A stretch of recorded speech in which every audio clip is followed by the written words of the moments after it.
வலைக்கும் அஸ்ஸலாம் வரஹ்மத்துல்லாஹி வபரகாத்துஹு. மாஷா அல்லாஹ்.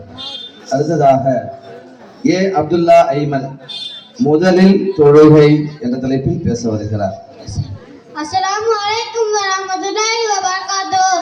அன்பான அல்லாஹ்வின் நல்லடியார்களே, நான் உங்களுக்கு முஸ்லிம்கள் எல்லாவற்றையும் தொழுகைக்கு முதலிடம் கொடுக்க வேண்டும். அதற்கு என்ன காரணம் என்று சொல்ல நான் இங்கு வந்துள்ளேன்.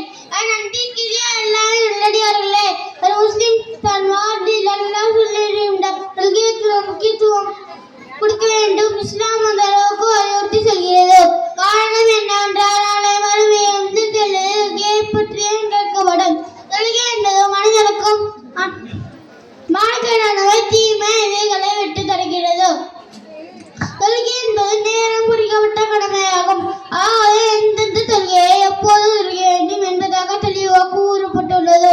ஒரு மனிதனின் செயல்களுக்கு மிகவும் விருப்பமானது எதுவென்றால் தொழுகையை அதற்கு நேரத்தில் நிறைவேற்றலாகும். தொழுகையின் காரணமாக அவர் சிரிப்பாக அளித்திடுகிறார். தொழுகை என்பது மனிதனுக்கும் அவருடைய இறைவனுக்கும் இடையில நிகழ்கின்ற உரையாடலாகும். தொழுகை என்பது மனிதனுக்கும் மன அமைதியை தருகிறது. கண்மணியே நாயகம் ஸல்லல்லாஹு அலைஹி வஸல்லம் ஹஜ்ரத் பிலால் ரலியல்லாஹு அன்ஹு அவரிடம், அந்நன்மை தோழர் பிலாலே, தொழுகைக்கு அழைப்புதியும் உள்ளம் பாங் சொல்லி எங்களுக்கு மன நிம்மதியை தாருங்கள் என்பார்கள். தொழுகையை வேண்டும் என்று விட்ட மனிதன் காஃபிர் ஆவான்.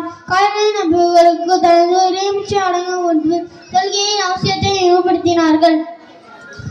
எனவே தான் இஸ்லாம் கூறுகிறது, ஒரு முஸ்லிம் எல்லாவற்றையும் விட முதலிடம் தொழுகைக்கு நான் கொடுக்க வேண்டும் என்று கூறுகிறது. எனவே தொழுகையை விட்டு விடாமல் அவர்களாக அல்லாஹ் நமக்கு தௌஃபீக் செய்வானாக. ஆமீன். அஸ்ஸலாமு அலைக்கும் வரஹ்மத்துல்லாஹி வபரகாத்துஹு. வலைக்கும் அஸ்ஸலாம் வரஹ்மத்துல்லாஹி வபரகாத்துஹு. அடுத்ததாக பி முகமது ஃபர்ஹான்